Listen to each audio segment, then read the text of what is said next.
খাবার শেষে কোন প্লেটটা বেশি ভালো লাগছে দেখে বলো তো। আরে আরে দাঁড়াও, আগে খাবার শুরুতে তো যাওয়া যাক।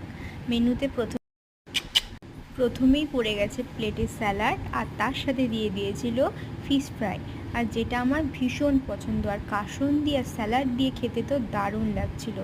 আর তার থেকেও বড় কথা, কাঁসার থালায় কলা পাতায় খাওয়া দাওয়ার মজাই তো আলাদা। আর বলতে বলতে পাতে পড়ে গেছে শীতকালের ম্যান্ডেটারি আইটেম কড়াইশুঁটির কচুরি আর চানা মশলা, যেটা খেতে দারুণ হয়েছিল।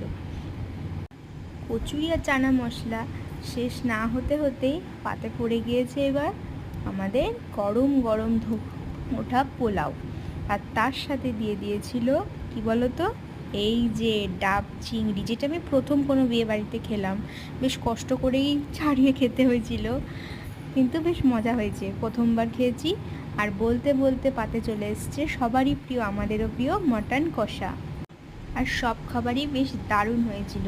আর বলতে বলতে আমাদের পাতে চলে এসেছিলো চাটনি আর পাঁপড়। আর চাটনিটা একদম প্লাস্টিকের মতো, এটা নিয়ে আমরা খুব হাসাহাসিও করছিলাম যে দারুণ হয়েছে চাটনিটা। আর এই যে আমার পাশের জনের প্লেট, আমরা পুরো খাবার দাবার শেষ করে মিষ্টি ফিষ্টি খাওয়ার পরে হাত ধোয়ার সময় পাশের জনের প্লেটে তাকিয়ে দেখছি ও কিছুই খায়নি, জাস্ট ঠুকরে খেয়েছে।